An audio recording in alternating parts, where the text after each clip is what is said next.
go. All right. Hello and welcome, everyone. You are watching the final episode of my Positive Minded series book interview series. Oh my goodness.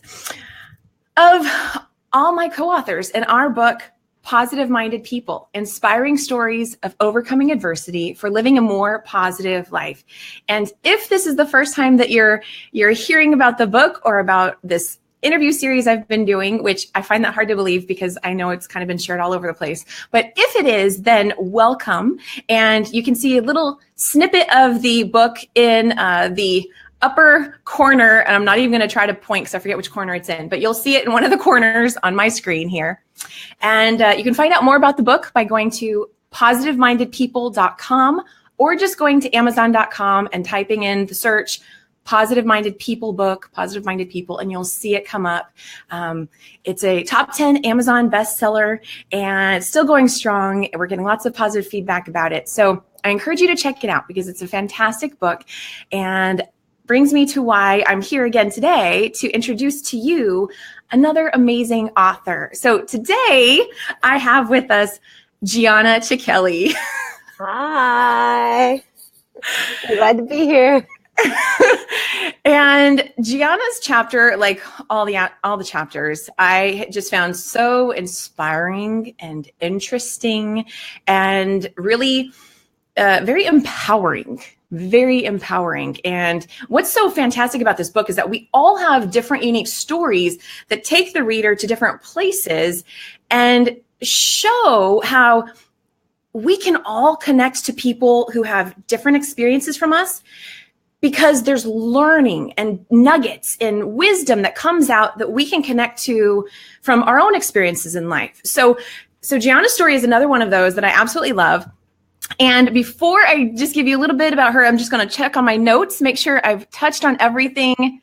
You know what? We're good, actually. So you know what? I'm going to move into telling you more about Giana. Exactly. Oh, okay. I'm going to say one more thing. Giana picked up on this right before we started. So let's just be clear. So I'm in Southern California, and while the weather is cooler here at the time we're recording this, which is December, and of course I'm indoors, so I'm doing pretty good. I'm fine. Yes, I'm wearing a turtleneck. And why am I wearing a turtleneck? Well, yeah, exactly. Number one, okay, we don't get a lot of opportunities in Southern California to wear wintry type clothes, okay? That's one. Number two, I really love green. Number three, and this is the biggest, thank you. Number three, and this is the biggest reason that stands out in my mind anyway, is someone actually told me, so on a couple broadcasts ago with one of the other authors, I was wearing another turtleneck type top, and someone said, Kim, you dressed up. You put on makeup. You're like, turtlenecks work. You stepped it up. And I was like, seriously, I'm always wearing makeup. My hair's always a little done. So does this make it look a little spruced up for today? All right. It looks marvelous. Thank you. And you know what? Okay, actually, I know I said I was going to get to your bio. Let's take a quick look and see who might be here with us. So thank you. I see Susan and Beth. Thank you both for tuning in and commenting. And as other viewers come through, you know, I'm going to say this right now. If you've already read Giana's chapter, or any chapters in the book, really, but if you've already read Giana's chapter, let us know what your thoughts were. You know, what were your takeaways? How did it impact you? Because I got to be honest, Giana, I think I mentioned this to you in, privately on Facebook at one point, but I've reconnected with, some old friends from elementary school, high school, and I've had people say, Kim, I really love your chapter, but I'm really also loving Giana's chapter. And that was awesome for me to hear. Thank you. Yeah, that's awesome. Yeah. Hi, Giana. Hi. Okay, so, and hi to Nori. Let's see. I think we've got some new comments here. What are you all saying? And Susanna Faith is here with us saying hi, and Nori Love. So good to see you guys. So thank you for joining us. Okay, so let's get to the show, right? So let me tell you a little bit more about, Giana's nodding her head. Yes, Kim, yes. Okay, so let me read to you about Giana. I'm going to introduce you to the lovely Giana. Okay, so Giana Cicchelli is a sociology professor at a handful of colleges here in Southern California. She's an artist, an author, and a professional witch and shaman. She holds a master's degree from CSU Fullerton, where she studied witchcraft and shamanism from a sociological perspective. Giana has been trained as a high priestess of an eclectic Wicca tradition and as a healer of the Peruvian Q'ero shamanic tradition. Yes, I know how to say that. Wow, I'm super impressed. Okay, continue. Okay, so she has traveled to Peru, Italy, and Costa Rica to work with shamanic practitioners and participate in sacred ceremonies. Her most recent book, other than Positive-Minded People, this is not her first time being an author. So her most recent book is called Magick Where You're At, and she hopes with this book to guide people, no matter what their religious belief, towards a more enchanted lifestyle. So let's do a formal welcome. Welcome, Giana. Hi, thank you. I'm so glad to be here. Thank you, Kim. I appreciate being on your show. I'm so glad to have you. Such a pleasure to connect. Yes. So, okay, so here we are, and this is not your first interview about this book, right? No, this is not. Okay. I still get nervous. I'm a little nervous, y'all. Sorry. I love that you said that though, because that's just it. Like you've been doing this kind of thing for a while, putting your work and your books and your stuff out there, and it still happens. You can still get nervous about. Right. Yeah. I'm alive. Yeah. Yes. Yeah. Okay. So how about let's first, let's touch on your title, really, the title of your chapter in the book. Mm-hmm. Some people call it positive, but I call it magic. Yes. Some people call it being positive, but I call it magic. What, right? Yes. Tell me I said that right. I don't remember. Okay. But I think you said, I think one of them is right. Yes. Okay, good. 50% right. Okay. So I would love for you to maybe touch on that a little bit more about, what is your take on the term positivity and being positive? Right. Okay. So I think, how did I even end up? I think I was talking about this on the podcast with the Put It Together podcast, yes. Where my first round at these chapters, so you co-author, the whole process that went on behind the scenes. And so we did the first round and I wrote 10 pages of this chapter that was totally scrapped. Oh. It was no, you did this wrong. So as I was working with Calvin on what do you want from me? What is this that you want? I kind of stumbled on some people call it positive, but I call it magic. I think I stumbled on the chapter title before I'd actually written the chapter. And it kind of came about with this reality or this realization for me that to live the magical lifestyle or to live magically, you have to change, you will be changing your life drastically. And if you want it to be a drastically good change, you want to become doing your magic from an empowered space. And so it's being positive, right? There's a little bit of discomfort in me with the term being positive because you need to accept the negative and still be able to reverse that reality. But and at the same time, if you focus on the negative, then you sort of call it into you over and over again. And so, as you walk that thin line of still allowing yourself to experience the full array, you have to have sort of a positive tint. And the same is true in magic. So when you become a magical practitioner, when you train in the magical modalities, you become empowered in a way that you probably weren't empowered before. And it is that responsibility of empowerment that when things happen to you in your life, you're not allowed to say and just sit there. You have to I'm a magical practitioner. I'm going to, how do I go from here?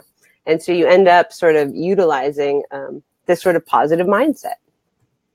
I love the way you yeah, it totally does. I love the way that you connect those two and explain them. And I think a lot of people experience that I'm not allowed to just be where I'm at kind of thing. But you look at the importance of reframing, and you talk about that in your chapter too. Yeah. So, well, would you give the audience if they haven't read your chapter already, would you give them maybe just a brief little synopsis of what your chapter is about? What is my chapter about? My chapter is about coming out as gay, and then I forget. Coming out as gay, losing my religion and my community, and trying to like figure out how I was gonna go forth from there. And then my interactions with magic. I don't even know. I'm trying to like. I know I just. I just looked at my chapter. Like, what? I don't know what my chapter's about. I will say that I've had the same thing happen. I'm like, oh crap, I got to read it again. I'm supposed to talk about it. What did I write? So, okay. Is it all right if I help a little bit? Because I mean, yes, please. Okay. Focus me. I would say, I mean, you kind of already said it, but I mean, to me, there are a handful of themes that come out in your chapter. So you've got, of course, the religion theme, you've got sexuality, you've got magic, and you've got this whole, it's not just abandonment, it's not just rejection, but it's about community and how your beliefs and what was shifting within you impacted, you know, the community that you surrounded yourself with and all of that. Yeah. And what I loved about your chapter is that it was very engaging. It's very engaging. It tells the story of someone, you know, who I think a lot of people can identify with. You know, you come from a home where, you know, you've got a religion and you guys live by this religion and you're growing up and you're being a good, you know, good abiding child. And then you start to realize that as other things happen in life, wait a second, that doesn't make sense to me. Like that doesn't ring true to me. And wait a second, you know, how can this faith that I so, you know, I've been loyal to, that you adopted as a big part of your life and who you were. You talk about being a good Christian girl. And how, and let me just say, we're not, well, I'm not, and I would love Giana to share her honest thoughts on this. This, to me, this is not about knocking religion. It's not about knocking Christianity. Yeah. It's about finding your truth and how that may not totally resonate with what you're growing up with. So, right. And so that's to me what came out of it. Go ahead. Right. And like, not to knock Christianity at all. It was just that I came out in the 90s.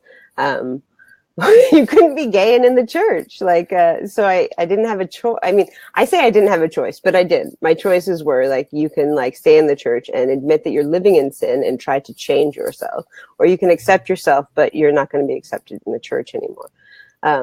That was, I mean, it was the 90s. Again, things have changed dramatically in the Christian church, where kids today who are coming out, they're not going to lose their religion necessarily. I mean, right. There's a lot of different religions that, you know, in the mix. So like, it's, you know, society has become more accepting of homosexuality or LGBTQ, right?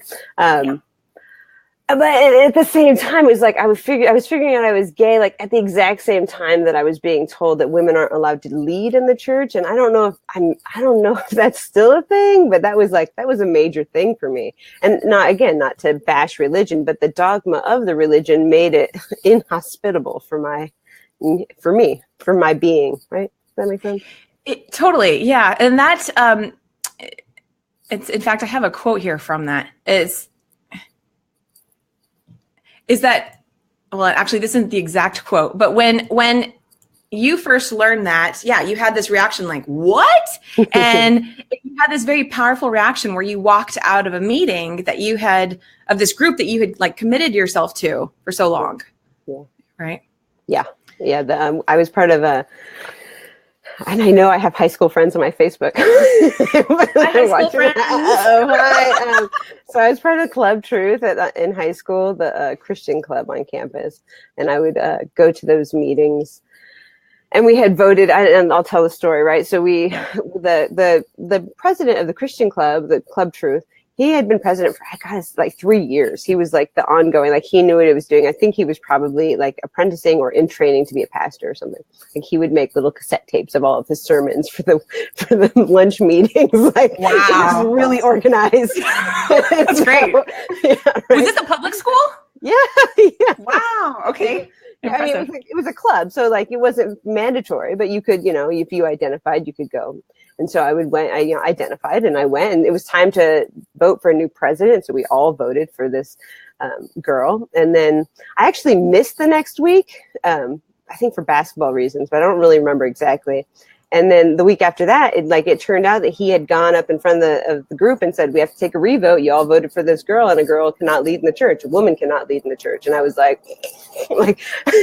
I think it's hilarious that I didn't realize that until then. Like, really? High school that I figure out, like, oh, women are second-class citizens. Well, okay, then. Okay, so I will say this. So anyone else who's watched the other interviews I've done with the other authors, I read the chapters. I take a bunch of quotes that I just freaking love, and I have them all ready to go so I can share them as we're talking.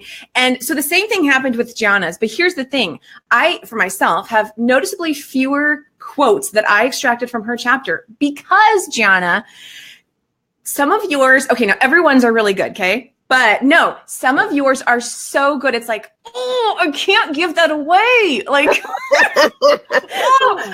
I want to share it, but I'm like, oh, I can't because the reader needs to read it in the context. So that's another thing. You're a really good writer, by the way. So I appreciate that. Thank you.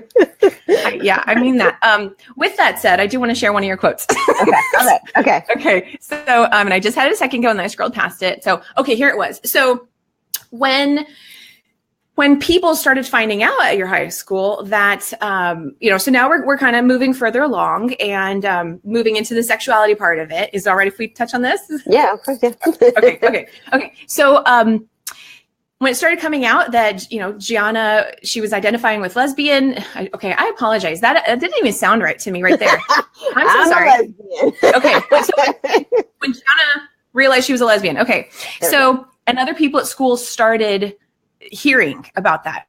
So here's a couple quotes from it. Is one girl said, "Not Giana, she's such a good Christian." And you said, "Yes, I am," bowing my head to hide the shame.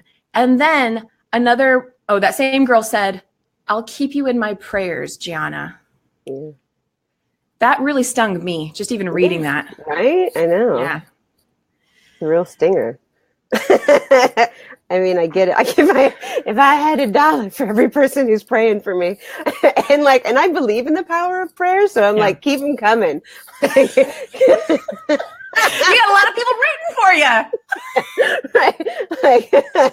I'm just gonna allow all that prayer energy my way. I don't know if you can hear that plane overhead. No? Okay, good. You know what? I don't hear it. I got my own cars outside. No, so it's good. All right, good. Right. I'm like, ooh, really loud. Planes, trains, and automobiles in Southern California. Okay, so I just wanted to touch on that because I know that that's not the first time anyone's had that kind of a reaction to someone who starts to share that they have, a gay or lesbian or, non-heterosexual sexuality going on. Mm-hmm. And can I interject? Yeah, please do. I feel like it's super interesting to me because prayer is a beautiful, beautiful communion with the divine in all of its forms. And I'm super into that, and all the different ways that a person can pray is gorgeous. But when you say that to a person, and I found this numerous times in my life, when somebody has said, "I'm going to pray for you," they often turn prayer into a weapon. And that's why it stings. It's because you're being jabbed with a weapon, which is, I think, is that ironic, or is it is it the word? I'm just going to stick with ironic, even though it might be wrong. It might be the wrong usage, but whatever. I think that's a great point to make. Yeah. So yeah, I just wanted to point that out because I think some people might think there's nothing wrong with saying that, and it kind of, it stung even me just reading it and knowing that to someone that I think is awesome. It's just, so anyway. Okay. So how do you feel about this being your story, or the story that you share in this book anyway?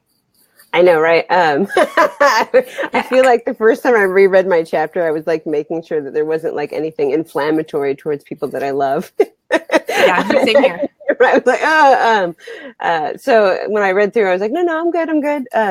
So yeah, I'm good with this being my story. I feel like I have there's a lot of different, stories. This is the story that I stuck with, how I shifted into being positive. I don't know. Do you have any more questions about why it would be weird to have it as my story? I don't think it's weird at all, but I ask it because I know for myself, and I just wondered for you, I guess too, is they say the story that you should tell is the one that you don't want to tell.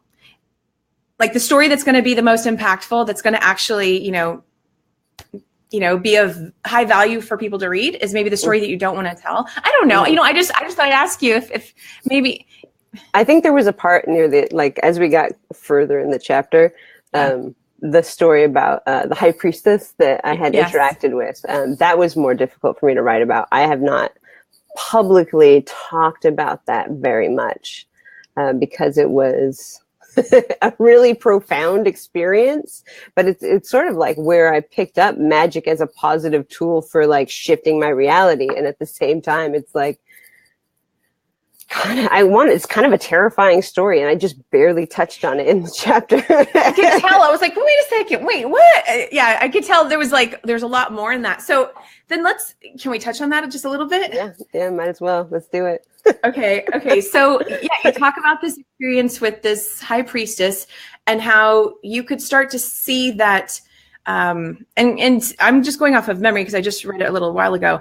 But so correct me if I say anything that's a little off. But so it sounds like she started to use her magic to manipulate and work against other people. Is that correct? Okay. And then at some point you noticed that against you. Oh, yeah. I noticed from the get-go, but I was sort of liking how, like, she was like, I was sort of digging it, so it was fine. Expand on that. I think I have my own reasons why, but why were you digging it? Well, first and foremost, so like, up until that point, I was extremely masculine presenting, and like suddenly I saw her do a spell on this outfit that she was about to give to me. and I was like, as I was watching it happen, like, and so like, I was just really, I don't know, I was so enthralled with the magic that it wasn't, I wasn't scared yet. So I was like, just like sort of watching it happen. I was watching it happen, and I think I covered this in the chapter, and I kind of want to touch on it again. Is like this. It made me really sort of intensely identify with the truth. Like, what is the truth? Your internal truth, right? And like your internal truth, I mean, you have to gain a relationship and understanding of your internal truth as you work the magical lifestyle, or, in being positive, right? Like, because it comes from like, you end up being empowered in that reality. So I had this belief when I was with her that the truth would win out. The truth would win out. And it was, I think, in that experience where I realized, no, you have to be a little bit more, you have to put more energy or more like strength into the truth, because it doesn't always win out. Or you might have to ride the tide of a lot of people believing falsehoods in order to, like, for truth to eventually win out. But you have to have that strength of your internal truth, like a severe knowledge of that truth. You cannot let it go even a little. Was there a part of you that was doubting your own truth at that time? Yeah. Oh, yeah. Totally. That was like the major lesson that I took out of that. Yes. A lot of that. Yes. So it sounds like that your experiences with her really helped push you towards embracing your own truth. Yes.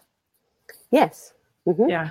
I mean, and it's funny because like when I look back on it, it seems like a training. And I often talk about how, like, I'm a trickster. Like, that's my archetype as a trickster. And the trickster, in order to learn a lesson, must be tricked themselves. And so I do feel like I was tricked into some really awesome life lessons, but like, those are, I don't know that I agree with the methods of how they were taught. And I have had like magical students in the past who, like, as I'm watching them and I see them, it's like, they're like at this place in the journey, right? Where I'm like, oh, how can I break you out of that? And like, I keep referencing back and I'm like, the only way I know how to do it is like a horrible, horrible way, because that's how it was done to me. And I can't ethically engage in that. So like, I have to find a different method in order to help other people become aware, become awake. Okay. So I love that you just mentioned that, because okay, so can you help explain to people what being a witch is, what being a shaman is, that even maybe touching on the term pagan, because I think a lot of people think it all means or is associated with something that's evil or the devil. Can you help explain and bridge that gap for some people? Yeah. So, okay. Being a witch. So like you might get there might be some disagreement in the witch community with my definitions here. So I'm not trying to define across the whole board, but this is how I understand it. A witch casts magic. So a witch is somebody who engages in magic, like that's part of their reality. That's not always the case with Wiccans, but it's not the case. It's a weird area. Not all Wiccans identify as witches. Not all witches identify as Wiccans. So there's that. So as a witch, I have reclaimed that term because it's negatively associated with women in our society.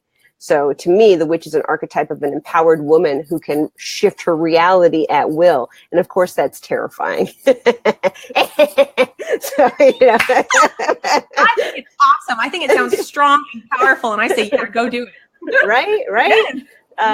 So then a shaman, and I actually trained differently for my for the shamanic art. So I trained with Esther Jenkins over in Glendora, and she specifically trains in the Peruvian Q'ero tradition of shamanic practice. So I trained and apprenticed with her, and from what I can tell, like when I was learning shamanism, there were so many similarities to my Wiccan training and then my witch training that it was like, okay, so these are all very similar. I already have like a strong foundation for experiencing the ethereal, which is what they all do. They all sort of experience the ethereal. You'll be able to walk between the worlds.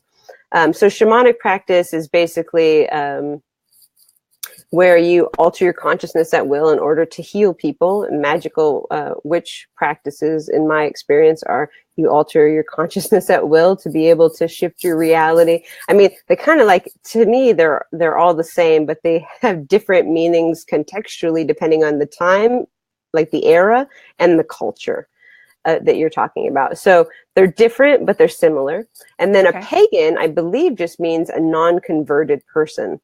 So like to be a pagan means you were not converted to a monotheistic religion. So just non-converted. But like I think the pagan movement sort of like reclaimed the non-converted traditions that they existed before the sort of conquests of monotheistic religion. Okay, so thank you for explaining that. There's still plenty in there that I would need to learn to fully grasp it all. But thank you for adding that, because that was more than I had before. So that was fantastic. Okay, now, so I'm looking at the comments here, and Susanna Faith has a comment here. I'll put it up. She said, yeah, are we talking about personal responsibility? I'm always talking about personal responsibility. So I forget the context of that question. I know, I wasn't sure either. Susanna Faith, thank you so much for that question. If you're still here with us and you'd like to add maybe a little bit more context to that might help us understand while we're waiting, because I think she might be typing.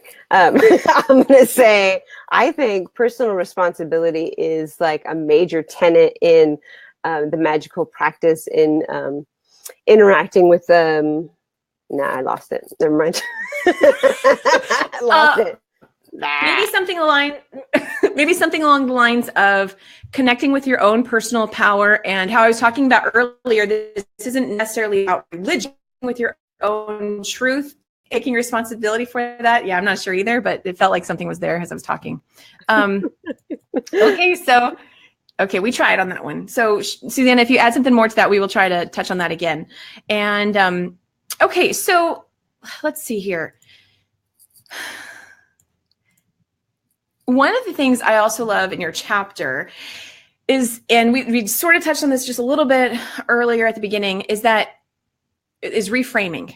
So, reframing a concept has the ability to help connect us with more of our strengths and access more of our power, depending on, how do we think of a concept, and then how else can we shift it, where you might actually have the same, essence of it, but you shift it in a way where it helps you to understand your own strengths and powers. So, for instance, in your chapter, the word obsessed comes up, and you had acknowledged that you felt very obsessed about things in your life. And you were speaking with someone and he said, well, here's another way to think about it. You could look at obsession as being extremely focused.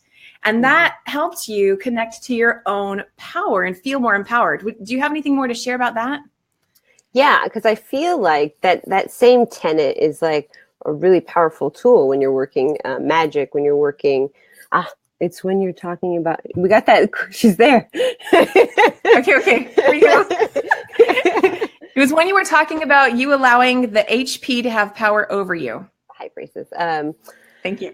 Personal responsibility when it having, yes, I allowed, I would say that we are talking about personal responsibility. I did allow her to have power over me. And then there was a point where I realized I need out. But personal responsibility is a huge topic, especially in the magical reality, in being positive minded. You still have to I'm really into trying to check myself on personal responsibility. I was just, cause I think my Daniel Garza podcast just aired, and I was talking with him about personal responsibility for your thoughts, because your thoughts manifest into things as well. And I feel like there's so much in the ethereal, that people are disengaged from because we're not a magical society. So we don't think our thoughts have power or energy. Generally, some of us do, but not everybody. And so, right. So they're like, la, la, la, la, la, la.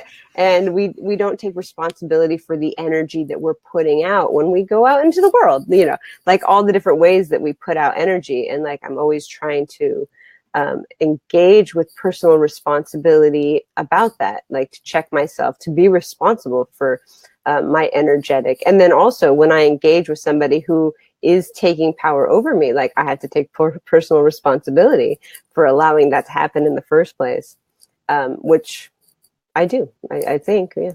I mean, I believe I talk about that in the chapter, saying that I knew what she was doing, and I still was holding, tight to my truth at my core, and sort of going along for the ride to see where it went. As long as it wasn't, I wanted to make sure that I wasn't hurting other people. Right. I don't know that I did great on that, but but I'm learning.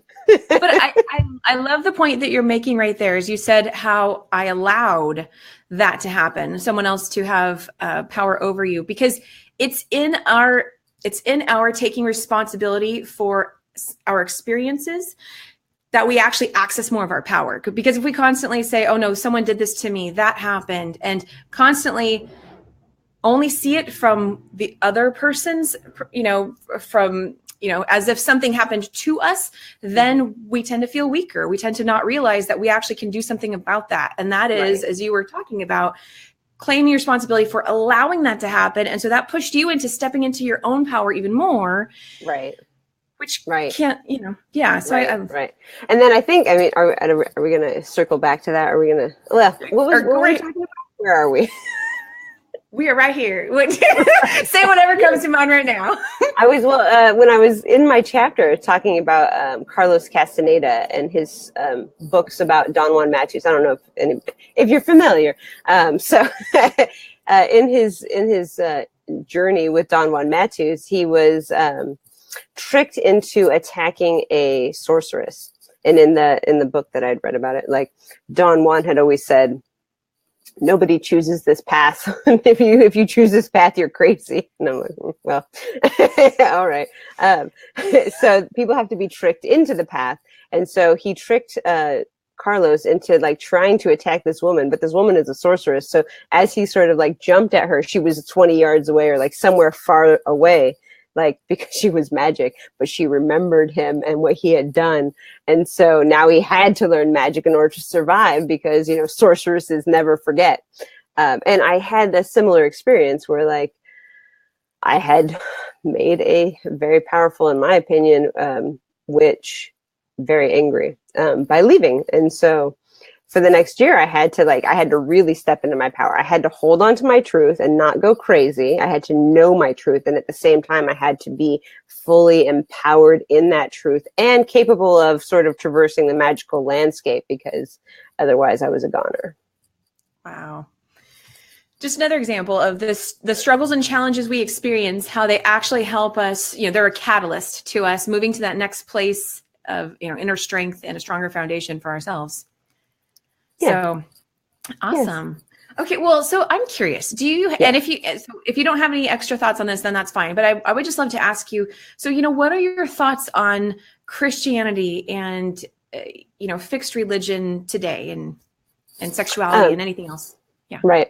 I think that like I was saying before, Christianity is not inherently bad. I think sometimes the dogma that comes along with Christianity tends to make people feel less than or feel ostracized or alienated from the church. But not necessarily. Again, there's been a lot of shift in society that, especially towards LGBTQ people that are more accepting in the church.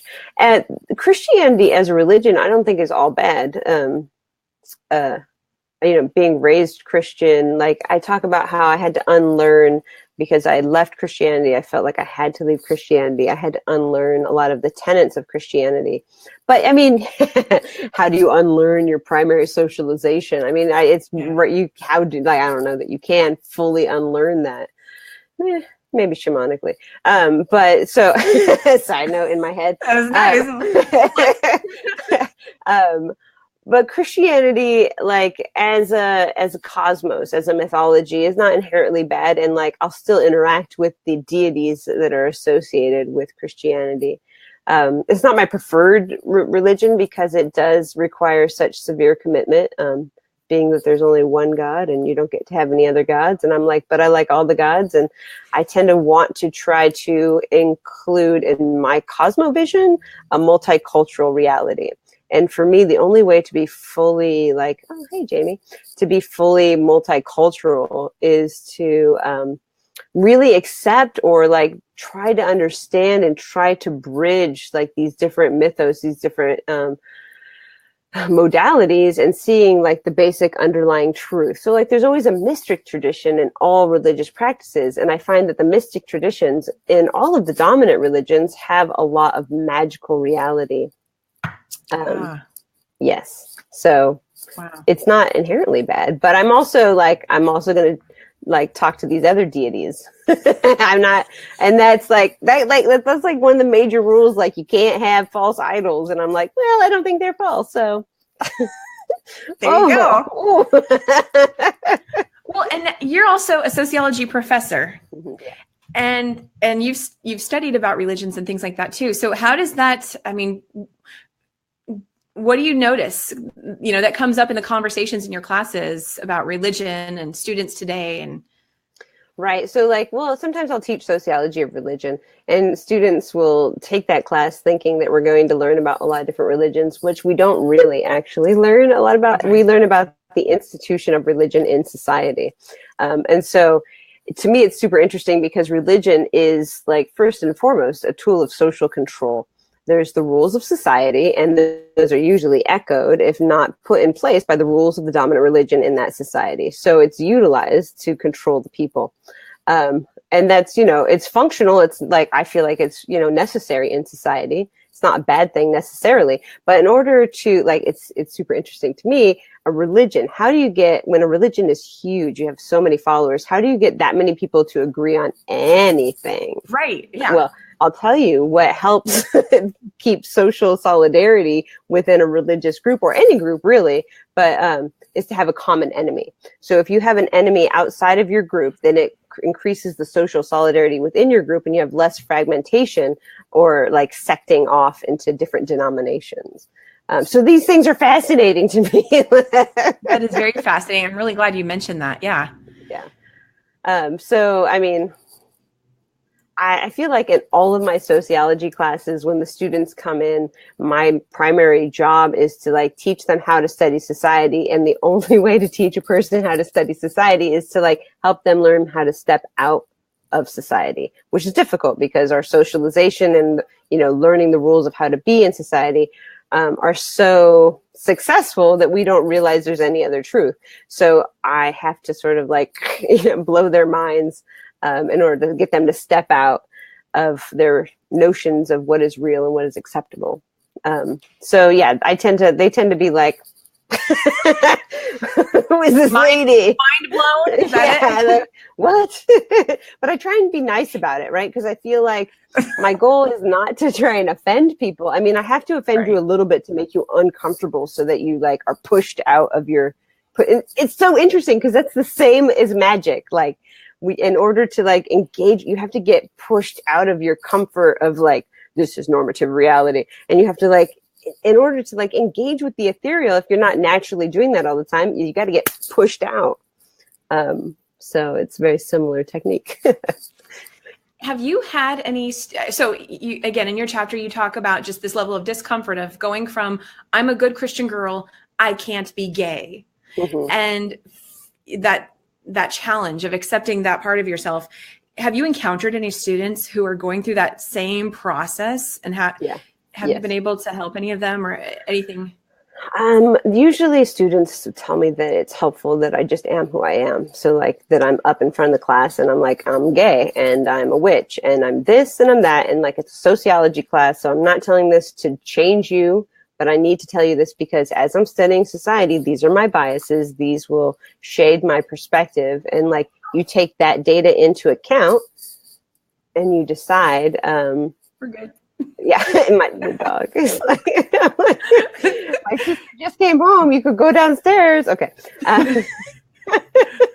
He's like, no, I want you to take me out because you're busy right now.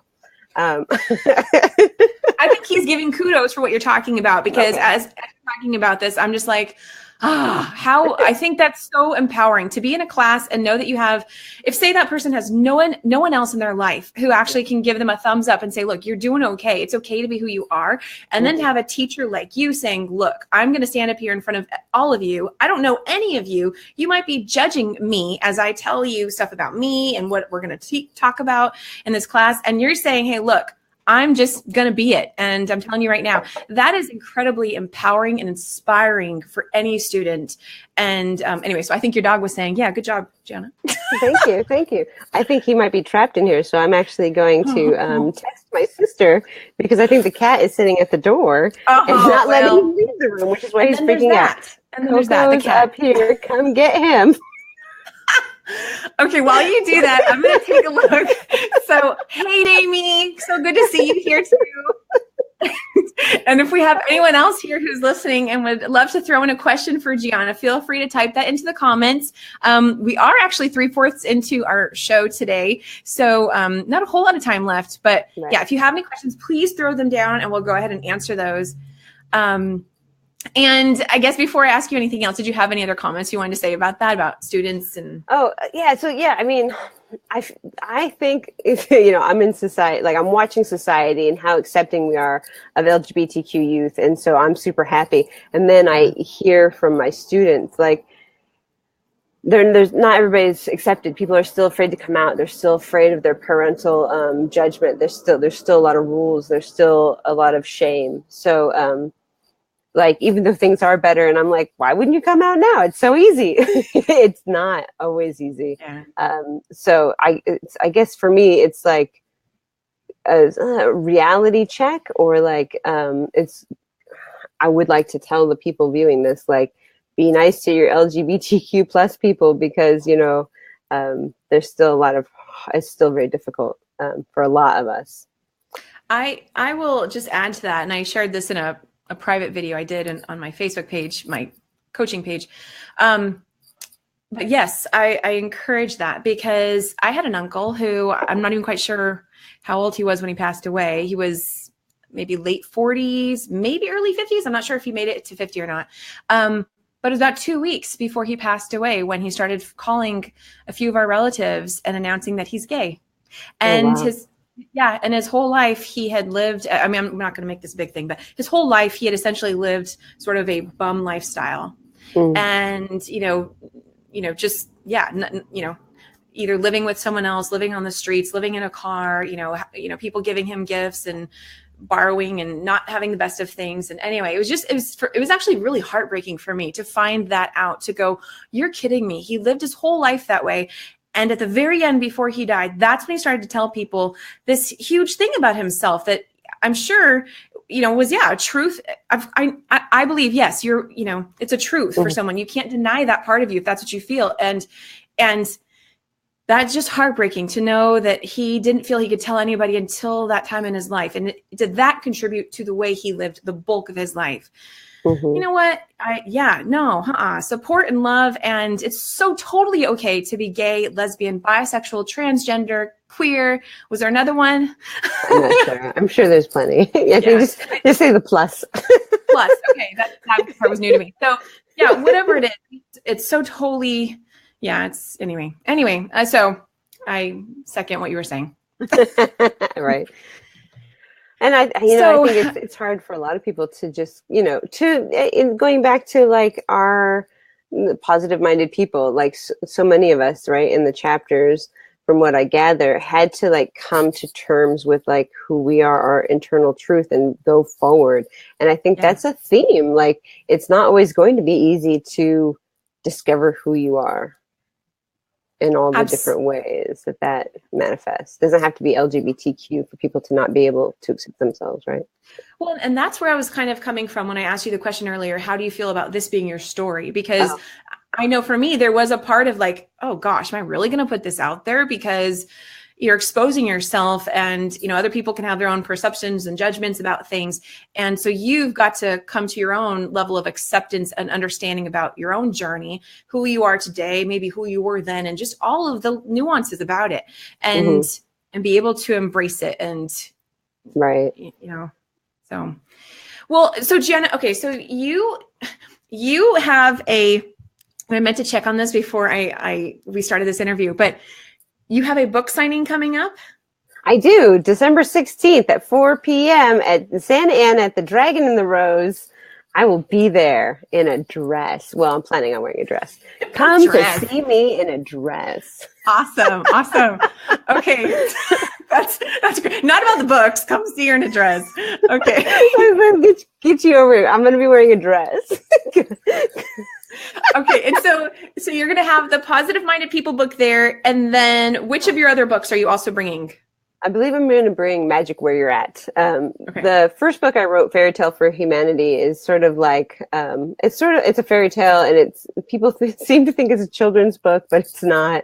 It just sort of like follows the main character loosely through the major arcana of the tarot. It's available on Amazon. If people want to get it, they're welcome to, but I'm not going to put any like extra steam behind that book. It's on the shelf of things I've done. Magick Where You're At is sort of my currently, like, it's my opus of magic, how I understand living magically. Positive Minded People is a really empowering book that will help people, through the stories of overcoming adversity, realize maybe how they could come out of their shell into their own story, right? Into their own power. So I'm going to have Magick Where You're At and Positive Minded People with me to sign at the Dragon and the Rose on December 16th at 4 p.m. Nice. Okay. That's very exciting. And so because Magick Where You're At also just came out recently, right? A few months ago? It came out last November. So like it's about but yes. Okay. Yeah. So it's been about a year. I didn't really know how to do this whole marketing thing, so I'm writing the steam of the positive-minded people. Good. That's how we do that. Okay, let's do both. But also, the Dragon and the Rose is a metaphysical shop in Santa Ana, so I wanted to make sure I had the books that are applicable. I'm going to share a quote from your from the Positive Minded People book that touches on you and magic that I thought was really hopeful and inspiring. You say, for me, finding a life of magic was a return to my 8-year-old self, that girl who wanted to believe in all the amazing possibilities of life. And I really just want to share that because I thought it was really positive. Thank you. So what else is going on with you, Giana? So if you want to find out more about Giana, you can go to GianaCicchelli.com. Do you want to share anything else you got going on that people can find you? So I'm on Facebook. I'm on Instagram. I think on Instagram, I'm Giana Bryn. On Twitter, I'm Mystic Giana. And on Facebook, I think you can just look up Giana Cicchelli. I think you're watching this here. something is connected to me, right? So you can just click the link in this live Facebook interview to find me on Facebook. What else is going on with me? More of this. Keep an eye on my page to see more of this. That's nice. Okay, so you talk about doing healing energy work. Is that a service that people can come to you and receive a service from you for, or is that something that was part of the past? Go ahead. Yes, I still do energy healing work. I teach 9 classes a semester currently as a college professor. So I have found it more difficult to do sort of full-time healing work, but I still make myself available. If people would like to reach me, you can contact me through the various portals on the internet, and I usually make appointments for Sundays, and it'll have to be over the phone because I don't have a place to work out of. But my distance energy sessions I've gotten good response, so I'm not worried about not seeing you physically to do that work. But yes, I still do that work. I'm hoping that things will shift in the next couple of years where my schedule will be a little bit more in balance and I can put more emphasis on the healing work again. Awesome. Well, I can attest to, energy work can transcend any, physical boundaries, walls, states, and then some. So so distance energy work is still energy work. It does. I believe I took a headache off of somebody a couple months ago, and it was a distance session, so I can take a headache away. Boom! There we go. Every time I say that, I think of Jamie. Actually, boom, Jamie, if she's still here. Okay, awesome. Well, so Giana, thank you for being here today. Thank you for having me, Kim. I appreciate it. It's been a pleasure. It was a pleasure talking to you. It was a pleasure reading your story. And again, for those who are maybe just now hearing about the Positive Minded People book, it's filled with 9 stories that each of the authors share of overcoming adversity in their own life, which can come through a myriad of situations, and how they moved beyond that and found more inner strength and more of the inner truth Giana's talking about, a stronger foundation within themselves, and ultimately get to the place where they're able to live a more empowered life, a more fulfilled life, a more positive life. And that doesn't mean that everything is all of a sudden just rainbows and rainbows and rainbows. It means you sort of move beyond one way of being and start to be able to see, you know what? I can do life a different way. And there can be more ease and joy. And anyways, just kind of summing it up. Do you have anything you want to add to that, Giana? No, I don't. I you know what? Today I've been feeling very shy today, so I got nothing. It's okay. No, I love it. So thank you to all of our viewers today, those who are here with us live, those who may be watching this replay, which will be, I meant to say this at the beginning of the show. This has been shared on a variety of pages. So you may be coming across this from many different directions. And I'm taking a quick look. Oh, do we have a new question? I thought we might have a new question a couple minutes ago, actually, now that I remember. Is Susanna again? Is that, okay, wait. Okay, so quick deviate. Is this the question? Do you find that true with most alternative lifestyles? Oh, man. Oh, right. We're so sorry, Susanna. These are fantastic questions, by the way. It's, it's funny too, because it shows that she said this a long time ago, but I didn't see it earlier. So, Mercury retrograde. Okay. No, I really try not to go there, but sometimes. This Mercury retrograde has been a super doozy. So make sure to have a lot of padding around scheduling and technological issues, because I found that there's a lot of funny kinks in the line. So not to blame everything on Mercury, but. Yeah. I was just talking about that with someone else. I really try not to go there and say, it's Mercury retrograde's fault. But there are situations that happen that all of a sudden you're like, oh, that is so Mercury in retrograde. and thank you, Susanna. Thank you, Susanna. Heart to you too. We appreciate your patience. Nice. Okay, we're going to get back to wrapping it up, unless if Suzanne, if you want to add that question again, then we'd be happy to look at it if we see it. Sorry about that. I just want to say thank you to everyone for being here. on today's show with Giana, and wherever you may find the replay, I'm gonna post it to my YouTube channel as well. And thank you. Maybe you've watched more than just today's with Giana. I've now done 7 of these, and some of them were here on some of them were here on Facebook. Some of them were on my BBS radio show of the same name, Every Day is a New Day show.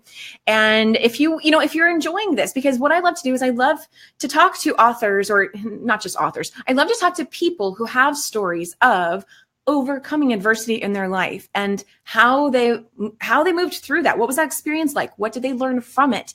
And how are they able to, utilize that learning, to set their life on a different course for the future?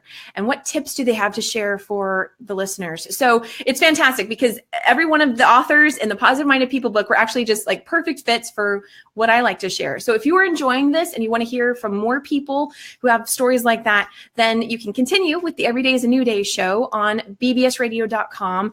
And I actually will be doing some additional Facebook Lives. They're still in the works of scheduling some of those, but they will be very similar, where I'll share other people's stories and what they have to offer. So you can go to bbsradio.com/everyday's a new day. The next one will be January 10th at 7 p.m. Pacific Standard Time with Regina Huber. She's going to be talking about transformational leadership for business women. So there's that.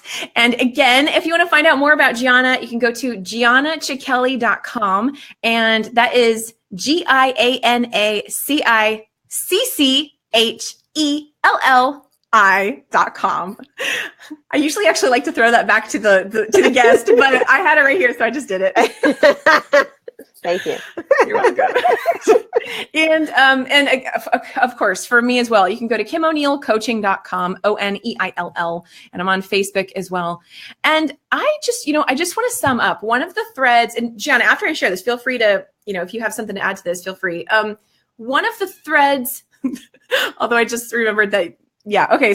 So one of the threads I noticed as I read all of the chapters of the Positive Minded People book is that I'm going to look at my notes because I wrote something about this. So one of the common threads I noticed after reading all the stories is that it takes courage to follow your heart.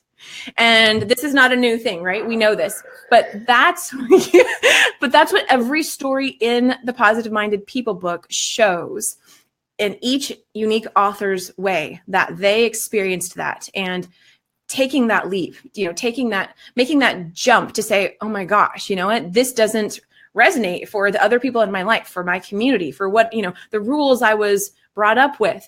And yet this is what feels right to me. And it's so painful when I choose to deny what's true for me. So am I going to choose to be courageous enough to say, yes, I'm going to claim this and I'm going to do this? And when you do, that's when so much more can open up to you. So that is what I've gained from reading every story in the Positive Minded People book, is that it takes courage to follow your heart, and so much more can flow in when you choose to do that. So I just wanted to share. Beautifully said. I love it. Thank you. It's so true. So Giana, was there anything else you wanted to add? Otherwise, we're just saying goodbye.